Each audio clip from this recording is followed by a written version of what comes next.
And he's out here with bad tee shots, shooting the lowest final round of his career and finishing second at the PGA Championship. So no, we're not letting Tiger get away with downplaying this. You want me to dance? Yeah, you want to do a dance? Why not? Oh, Now you're on the spot. No, you have to dance too then. Fine. Norman Seawright here. What can we...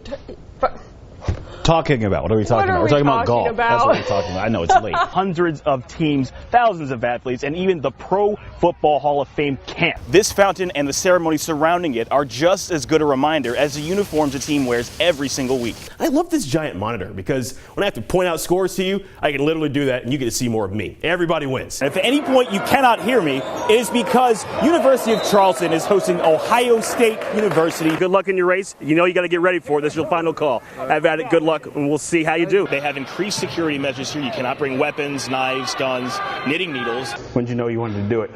First day I ever did it.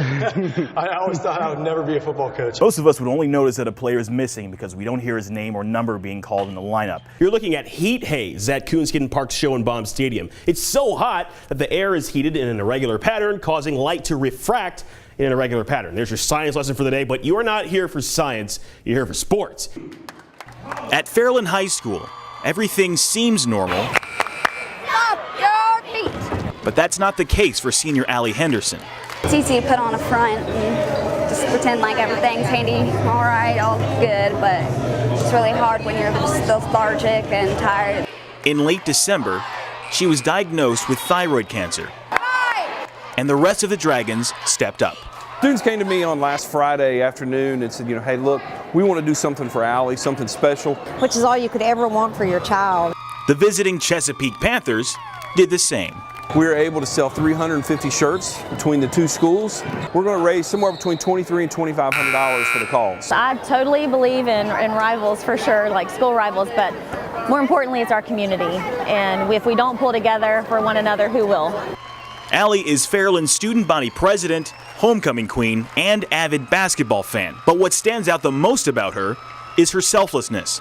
And when she found out they were doing this tonight, she was like, but there's a boy at Chesapeake that has cancer. And Just overwhelming in a good way. It's really nice. That attitude spreads quickly. I mean, we're going to go away to Cincinnati, but all these people are going to be with us. A lot better, I can assure you that it makes your heart feel so heavy and makes you feel better about yourself and that you know that you're loved. Dragons senior guard Kedrick Cunningham didn't tell anyone he helped organize the fundraiser.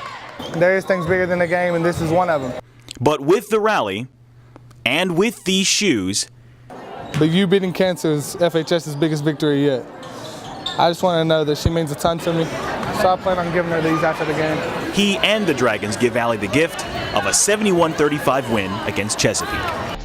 West Virginia State University head coach John Pennington knows what it means to grind. Mountaineer football fans know him for the catch. It was diving to catch a 28-yard touchdown pass from Rasheed Marshall in 2003 against Pitt. He doesn't do anything by half measures and knows how to do what it takes to succeed. He's the subject of this week's Train Like an Athlete, and this isn't even the warm-up. John Pennington warms up harder than most people work out.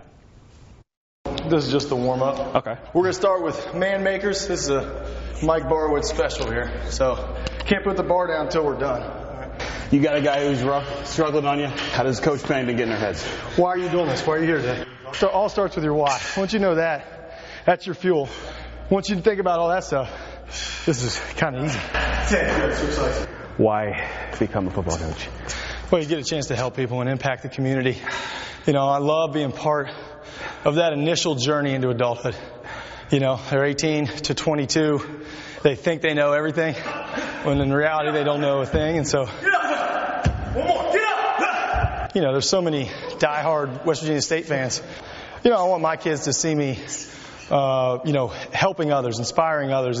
That's my purpose, and I'm intentional about it, and I want to help people. And you know, even though I'm not home all the time, you know, I think that will teach them more than me being at home playing cars. When did you know you wanted to do it? First day I ever did it.